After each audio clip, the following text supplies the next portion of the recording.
What's up YouTube, Dale here from Zephyr, and today I'm bringing you commentary from another live duels at locals. On the bottom we have myself playing the brand new Ashened, and on the top we have Fire King Tri-Brigade.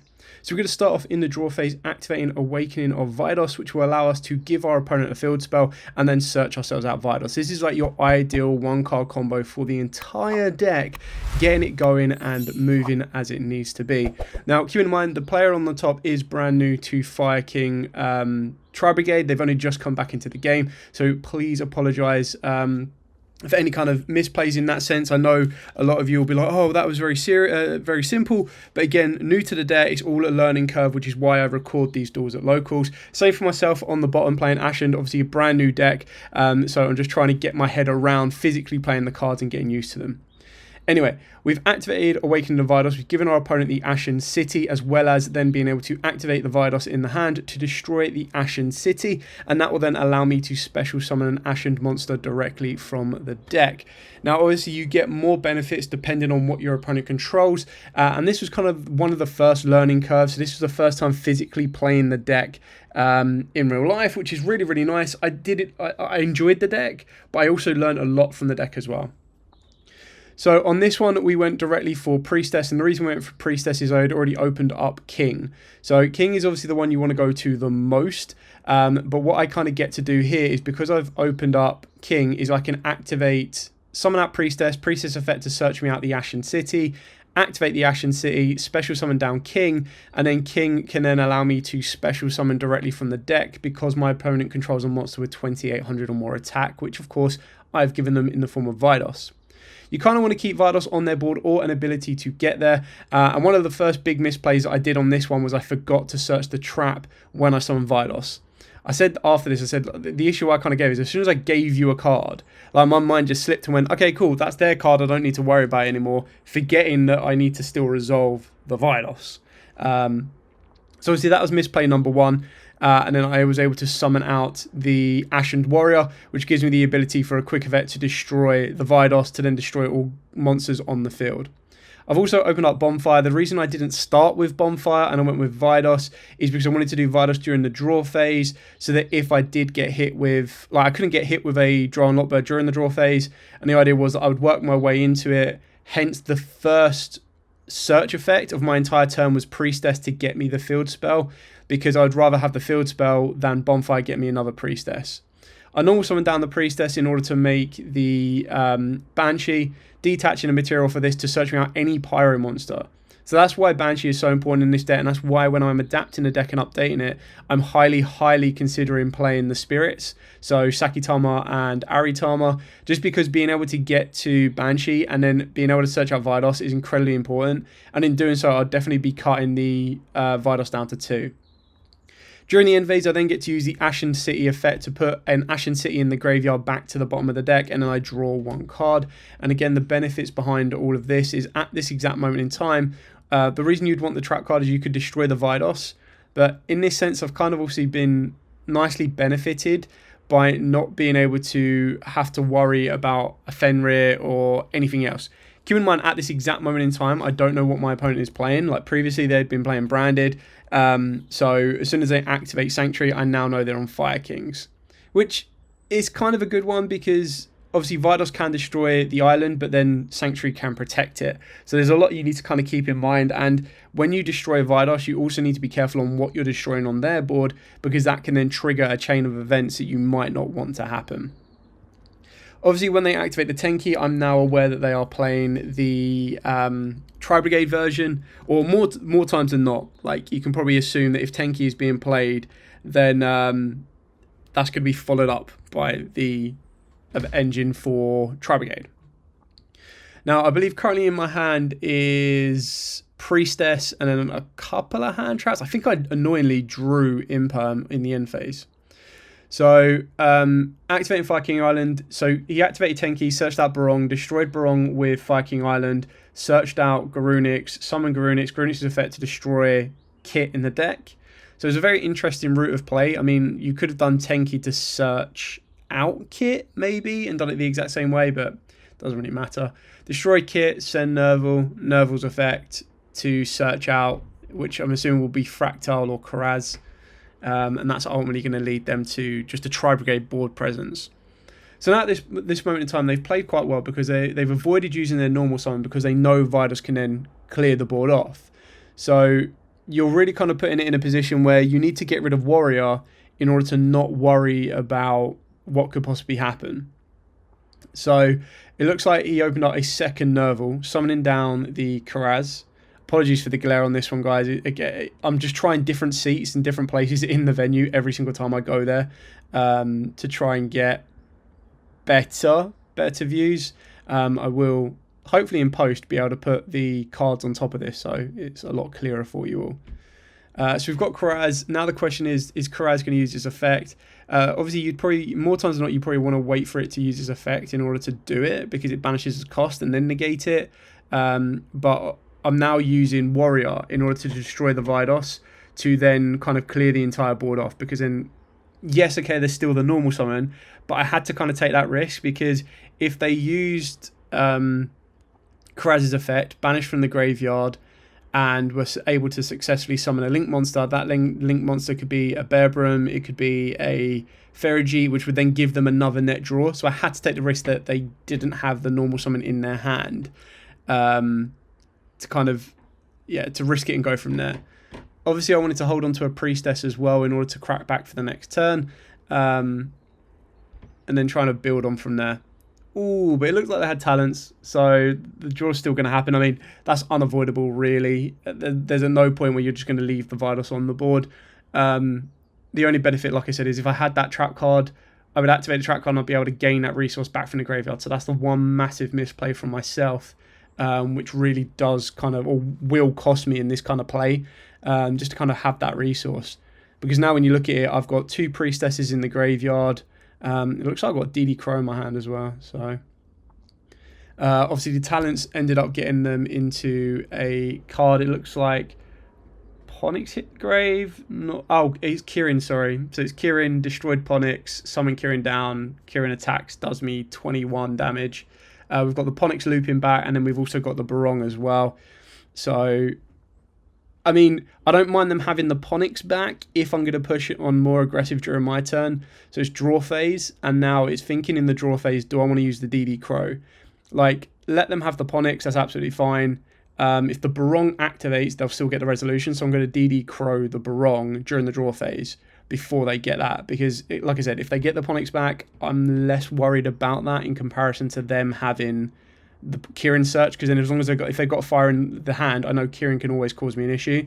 Whereas giving them the Ponix, if I plan to go aggressive on this one and try and push for the OTK, then it's something I worry about less. Now the real kind of trials and tribulations is being able to deal with the Kirin without destroying it. So the Grunix is just being questioned as to whether or not it can, like, it activates in graveyard when a card is destroyed, and I said, yeah, that's correct. So, going to activate Pot of Prosperity. We are going to be digging for a couple of cards. Obviously, it's not ideal to be putting yourself in this position, really. Like I said, this is the first time physically playing this deck, so it was just kind of learning some of the curves of the different builds and stuff. So Super Poly's nice, Bonfire's okay. We've got a King, an Imperm, a Vidos, and an Ash Blossom. Now, Ash is obviously less effective on this one.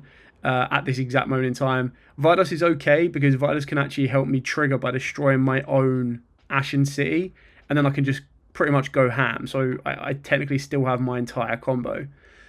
Super Poly is good, but it's not going to help me at this exact moment in time. And if my opponent was going to be very smart, they would probably play around it and not put a second monster on the board and keep just picking the board apart. So we're going to go for the Vidos. Like I said, the Vidos allows me to go full combo. There's no point in me trying to kill the Fire King Island because there is no advantage to be made from that because they just protect it with Sanctuary. Yes, okay, it gets rid of Sanctuary. But I've also got to be careful in regards to the Sanctuary as well, because if I destroy anything or I give them another level 8 on the board, that's then going to cause me more and more issues. So this is the Priestess in the hand. So just debating whether I want to summon down the Priestess. What do I then search? Like I said, the Vidos killing my own field spell, destroying my own field spell will net me some advantage. But it's the one big thing or the issue with the Ashen monsters at the moment is that they're not very aggressive. Like Warrior's probably the strongest monster, and even that doesn't get past Vidos. So like it gets past it when it destroys it, but because you lose your entire board as well, it's risk and reward. Now someone actually made a very valuable point on this one. I think they said that they played Ding, so they played the Horus monsters, but the idea was that they played Ding as well, and then Ding would allow you to protect your cards from being destroyed by your own Vidos, I believe. So that was kind of cool. So now we remember to search a trap. Woohoo! Second time lucky. Obviously destroyed the Ashen City. Ashen City is going to go for King. Because my opponent controls the Vidos, I'm then able to trigger the effect again to special summon from the deck, which I've already gone through my priestesses, so this is a bit of the issue as well. I've still got my normal summon, but I've got a priestess in the hand, 2 priestesses in the graveyard, and that's really where the trap card would have put in some work the previous turn. So, special summon out Warrior. Warrior's going to give me the ability to nuke the board. The one benefit, if I did decide to use Warrior now, is Warrior nuking the board would mean that the Kirin wouldn't have anything on my board to destroy, which is kind of cool, but it would still allow him to special a monster from the hand or grave, so it still presents, and then it also gives them Garunix as well, so it's kind of like, is it worth, like, you don't really want to be destroying the Kirin, you want to get rid of it, so that's the ideal scenario, and the ideal play is to bounce it in one way or another, and that's really how you're going to get away with being able to deal with it. Again, you don't even really want to bounce it back to the hand, especially not with the Onyx in the hand. But you kind of want to bounce it back to the deck, which is like Nightmare Unicorn territory. So we're going to normal summon out the Priestess. The Priestess event will trigger, and again, we're probably going to go for another Ashen City, just because then during the end phase, at least I can... Oh, I can't. I'm under Prosperity. Okay, maybe Ashen City isn't the one to go for. This is the issue as well, is that you can't search out Vidos. So it's like, do you search out King, which is a brick? Do you search out Warrior, which is a brick? And considering in mind that I've already played 2 Warriors and I only play 2 Warriors in the build, it really does kind of make me consider, like, if I'm going to put the spirits in, I'd probably go with 3 Sakitama and 1 or 2 Aritama. And the idea behind that would be that I would probably play King at 2, Warrior at 2, and then Priestess at 3, because it's the most important one, I would say. Because you need access to your field spell. Like, if you don't have your field spell, it really does kind of just self-implode, which is, again, the issue with Ashened. But first wave of support, the deck was nowhere near ready. And what I mean by that is, you have to, like, I decided to play it pure. Okay, I went with the idea of I want to see what the deck can naturally do. So I wasn't playing the Horus engine, I wasn't playing the Spirit engine, the Kashtira engine, anything like that. I was literally just like, okay, cool, let's see what the Ashen can do. Now, the Ashen they did have some very good moments. I think the overall tournament, I ended up going, was it 4 rounds? And I think it was 1 win, 1 draw, 2 losses. The losses were, one, I ran into time. The other one is I didn't know what my opponent's deck did. The draw was they were able to set up a stronger board than me. Then I was able to OTK, and then we just ran into time again. And then the win was, again, it was actually really, really grindy. It was a lot of back and forth. Game 1 I lost because I ran out of resource. Game 2 was a swift OTK, and then game 3 again we got into time. So it was just one of them ones where not everyone knew what my deck did, and then obviously I was there trying to explain what my deck did. And then anytime, because remember, this was the first weekend, so the time this was recorded was the first weekend of the new set, so everyone was playing, like, there was new Raid Raptors, there was new Yubels, some were playing on the good old favourites as well. So just trying to catch up on what's happened. So Garunix is coming, and I think they forget to use Kirin's... No, they don't forget to use... Oh, it was battle phase, that was it. So I killed the Kirin. I mean, I knew this was going to happen. So, I mean... Yeah, I don't know, why would I not kill the Vidos? There was probably a reason for not killing the Vidos, and then maybe I forgot the destruction by battle for Kirin. I'm not too sure.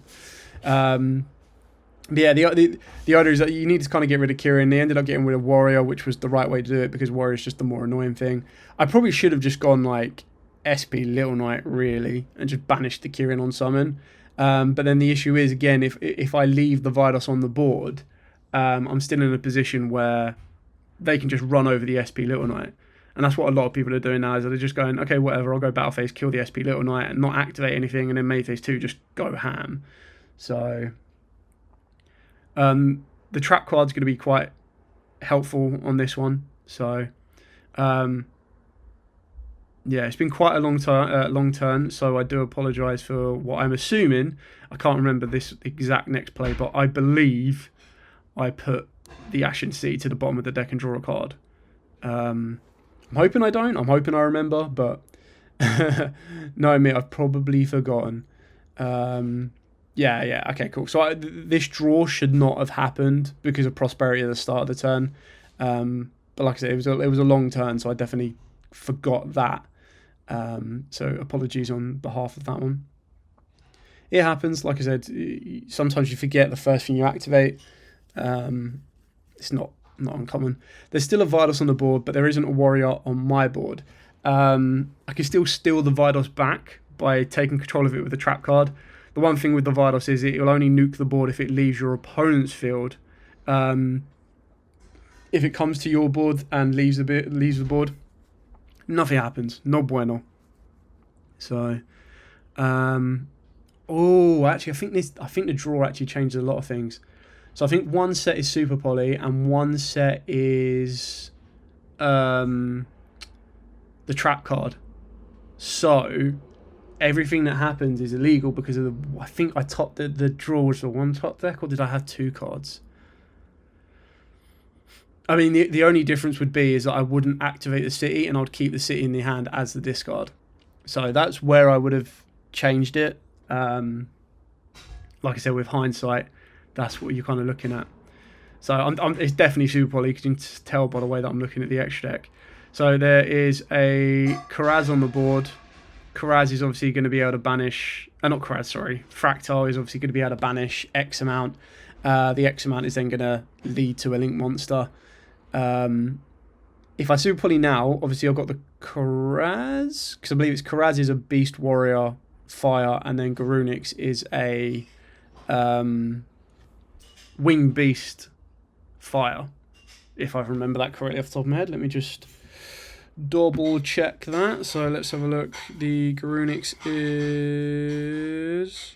yeah, Wing Beast. It's kind of what I'd assumed it would be, but... so my opponent does make... so he goes into Bearbroom, and then he goes into Access Code, which is interesting. The issue with that is, because they decided to go into Access Code, I've now got two Darks on the board, because they've got Vidos and they've got... I think, if I remember rightly, on review of this with the player, Vidos triggers, I think was what it... just try and find it.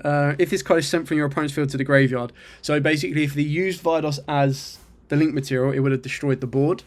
So, yeah, Vidos is a very interesting card. It's probably the best card of the strategy in what it does, because it means that they can't link it off. And then if everyone forgets that and then links it off, it's like, okay, cool, I'm going to nuke your board.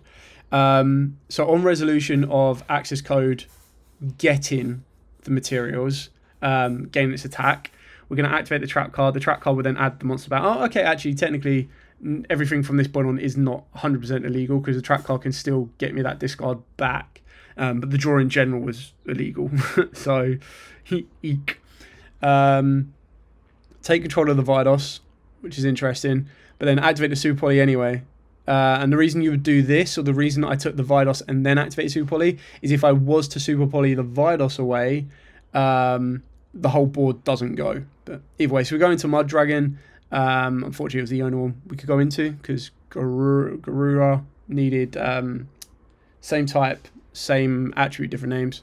And obviously, Cyverse and Dragon do not mix. So Ponix is still there, still got Fire King Island. Fire King Island is going to destroy Ponix. I believe that is an Avatar. Is it an Avatar? Or is it gone for another Garunix? Went for another Garunix, which is interesting, because he could have used the Garunix back from the graveyard. No effect on Garunix. I think he's burnt out a lot of his resource. Kills the Mud Dragon. And again, this is the other issue as well. It's like Garunix is stronger than Vidos. So it's like, is it? question myself on that one. Is Vidos 26 or 28? Yeah, 28. Okay, so the Vidos is slightly stronger than the Garunix, which is always going to be slightly good. But they destroyed the Ponix, so the Ponix resource is going to come back. Top deck the Awakening of Vidos. Very nice. So we replace the Viking Island. Doesn't destroy it, so that's very good, because that will then... once I've searched out the Vidos, that will then destroy. So this is one of the reasons you probably want a third Vidos rather than two, but I can wholeheartedly see why you would play two. So Viking Island resolves, destroying the Garunix during the draw phase, and then obviously standby phase gets to add the Ponix back. Destroy the Ashened City on my opponent's board, give them Vidos. And then that's going to allow me to special from the deck. Now, what you're trying to aim for is the warrior. So there's King. King's going to get me... Oh, I don't think I've got any more targets left. Uh-oh. Okay, it looks like there's no more targets on that one. So what have we got? We got 2 Kings, Vidos. The Trout card can just take control, I believe. This is completely illegal, by the way. So I misread the trap card. I thought the trap card added back from grave every turn. So I was like, that would make sense. That's the resource, but it doesn't. It just steals Vidos every turn. So this does get corrected very shortly. I said, there you go. I say apologies. That's not what it does. It actually takes Vidos every time. So I'll take the Vidos, and then that's pretty much game on board. So two Vidoses at 28. Plus 2 Kings at 28 as well. So it's 28, 28, 28. So 2, 4, 6, 7, 6, 8, 4, yeah, 8, 2, something like that. So he's going to activate the Revolt. Revolt is going to get... I can only imagine Shurag. So 4 Winged Beasts. Oh, yeah, there we go. I was going to say, you've got 4. So 4 Winged Beasts. Move them all up into... I think he's out of Tri-Brigade monsters as well. Like, resource has been absolutely mullered in this game. So it goes into Shurag. Of course, Shurag's effect will attempt to banish, which is fine. So it gets rid of 1 Vidos, which is absolutely fine. Don't mind that. Well, I mean, I do, because I would have had OTK on the board. Special Summon down Warrior. Oh, there you go. So my last Warrior was in my hand. I need to get rid of the Shurag in order to complete the OTK. But then... Oh yeah! LOL! They're all Pyro during my turn. So Warrior can pop... Warrior can pop Shurag. Shurag can add. Doesn't bother me. And then Warrior's 24, 28 off of Vidos.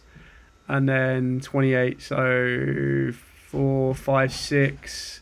Hit exact game? Yeah, exact game on that one. Without any previous damage. So... Cool. Alright, well that was game 1. So... We'll swing. Well, I say it's game 1. We haven't really finished yet. I think we're just resolving the search off of the back of the Shurag. But unless there's any other surprises like a Kirin in the hand, this should ultimately be game. So, I mean, like I said, a learning curve for both players there. There was a couple of misplays on both behalves, and working it from there. So, unfortunately, we both break really badly in games 2. And ultimately it just came down to, like, I think I've opened up King, Ash, two, I think it's now two, is that a Priestess? Yeah, Priestess, 2 Kings, an Ash, and a spell card. So we normal summon Priestess, and I completely forgot Avata lets you tribute from hand as well. So I was like, crap. And I had Imperm in my hand. I remember this now. This is why I got so annoyed, because I had Imperm in my hand and I decided not to use it because I completely forgot that Avata could do it from the hand as well, which is just me being an idiot. So I should have Imperm the Avata, normal summon the Priestess. Priestess would have got me the field spell, and then I would have gone absolutely ham. So it looks like I've got Droll, Ash, Imperm, Priestess, King, and a spell card. So is that Bonfire? It's probably Bonfire. And I was trying to play around Droll. God, that was so idiotic of me. Yeah, Imperm, Ash, King, and Call by the Grave. Ugh, what a stupid misplay. And the worst thing is Priestess is 13. It's not even strong enough to deal with Avata. So, I don't know why. Well, I do know why. Like I said, I completely forgot that Avatar is can shoot from hand as well. I thought he had. I was like, oh, he hasn't got another fire monster on the board. Maybe he hasn't opened anything. I don't need to worry about it. But I pretty much just helped them unlock their board as well. It's like, god damn it. Anyway, so we've got Sanctuary. I'm not sure. I think they top decked the Sanctuary. The Destruction was Barong. Gets into Viking Island, and then from this point on, it's literally just off you go. There's very little. Like, okay, of course, I've got Droll, and I've got Droll, and I've got Ash. Why didn't I ash the island? Oh, I did ash the island. I was looking elsewhere and completely forgot the ash happened. Hang on, what did I ash? I ashed the Barong. Oh, that was it. I ashed the Barong thinking, oh, he's not got any more effects to go off. And then he top decked Sanctuary. So otherwise Barong would have got thingy. We're going to call by the Tri Brigade kit. So yeah, just the risk reward misplays and everything else. Like I said, it's just opening up, thinking about more than just happily to admit that I said just like 4 times in there. Happily to admit it was just my misplay, messed up. So on review, it's one of the ones where you just want to hit your head into a wall, going stupid. It's part of it. I've learnt my lesson. Like, I'm not going to do that again, am I? So, and if I do, what is it? Fool me once, shame on you. Fool me twice, shame on me. Something like that. So, looks like we had Karaz in the hand. Nerval access as well, which is Waff. So there is what I believe to be a Garunix, a Karaz. We're now going to be using Karaz's effect, and it's only a matter of time. Like, I've got Imperm along the back row. There's Droll, but it hasn't really been anything that's made me go, okay, cool, let's stop that or do whatever we need to do. So moving on from that one, banishing a couple. I think it goes for Bearbrum, if I remember correctly. Obviously, the idea is you want to get into revive. This goes for Fergie. And what? I'm trying to remember what's just happened. Just trying to. It's always trying to refresh your memory when you're rewatching a duel of like, oh, what happened? So he goes from. Oh yeah, that was it. So apologies again. This just highlights the new to a little bit of the deck. He didn't realise that the Tri Brigade skip requirements. He was like, oh, I would have gone into Bearbrum instead. And I was like, yeah, you can. It skips the requirements. So even though Bearbrum requires 2 Tri Brigade monsters, it's why you could go into other cards as well. So always happy to help out our locals, even though it's just got my butt handed to me. So we're going to link the 4 of those off together. That's going to get into, I believe it goes access code and just goes ham with it. Yeah, access code. If in doubt, access code it out. So access code, gain 2k, Bearbrum as well. And I said, like, the way you want to do it is you always want to go chainlink 1 and then chainlink 2 access code, because then it protects everything below it, which is really, really important. Pops the Imperm, like, can't do anything with that. And then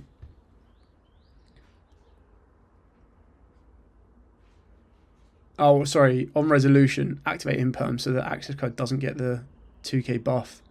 Again, this is kill the priestess, and then I'm sitting on king, Droll, and something else. It's just not good. So top deck, and it's like, yeah, nah. I think I top decked another king. It's really annoying because I studied the kings out. So start with priestess again, deja vu, hit with an ash blossom, and then there's talents, anti-spell. So I activate the talents. I can't remember what I do. Draw 2. Trap card, useless, and ash, slightly useless. So the hand is ash, anti-spell, bonfire. I probably should have used bonfire first and deck thinned, but I was worried about draw and lock, so I went with the talents. Obviously, the only target we currently have is priestess. I'm hoping in the future we get a better pyro target off of bonfire, just another one. It needs to be a special summon though, I believe. It needs to be like one of the ones where if you control another Ashened monster, I don't know if you'd want it to battle for the normal summon with priestess. So draw phase, activate anti-spell, and then I kind of like cuck myself on this one big time. So I tried to slow the game down. I was like, okay, well, if I anti-spell, there's no Sanctuary, there's no Tenki. It completely halves the consistency of the deck because there'll be no Island as well. But then, I mean, I can still play because all you need to do is set the field spell, and then if you've got a Vidos, Vidos can then pop the field spell, and then you go off. So, yeah, it's risk and reward. Risk and reward. But then it's like, yeah, opened up Kirin. It's like, so if you've got a second Kirin, you're just going to out my anti-spell. But Kirin destroys Fractal. Fractal's effect, not Fractal's effect, sorry. Kirin summons down. Normal summon, what I believe, I don't know what that is. I mean, you'll know on post better than I will because I'm reviewing this right now. So once I know what it is, I'll be able to update it. Something to Senerval? Yeah, no, so it's Fractals. It is Fractal's effect. Fractal's effect, send kit. I don't know what the other monster on the board is. I'm trying to figure that out. Anyway, it's hit with Ash. But again, SP Little Knight, banish anti-spell. Everything opens back up. I thought anti-spell was a good side deck option for this format, but I think I'm wrong on that one. Kirin destroys Priestess. Big sad. Get the Claire out the way. Oh, it's Garunix. God damn it. Yeah, it's Garunix send kit buff. Yeah, okay, cool. Yeah, not good. Not good. We draw another monster. I think it's a Priestess, and then that's really it. I think it's Priestess and 2 kings, or Priestess, king, and a hand trap. Not good. Not good at all. So, and then I'm facing down a Garunix and a Kirin, and the trap card, I was like, can I just activate it to add back? So, it's not ideal at all. Again, part of it. It really is. So it is a Priestess. We're going to normal summon this. Hope and pray there isn't a... and this is the issue. So I'll search out the Ashen City, which is fine if I have a Vidos, because Vidos just pops it and I go ham. So set the Ashen City and hope and pray that we're top decking a Vidos during the next turn. And this is the other issue, is having Priestess in attack mode as well. It's just going to get run over. So, pass. Draw. Draw your last prophetic card. Oh my god, it's Exodia. Yeah, I mean, it was nice for game 1 to see what the deck can do. It was very, very grindy. Game 2 showed its fragilities, and then with a couple of misplay, or with one big misplay. And then game 3 just kind of shows its general inconsistencies.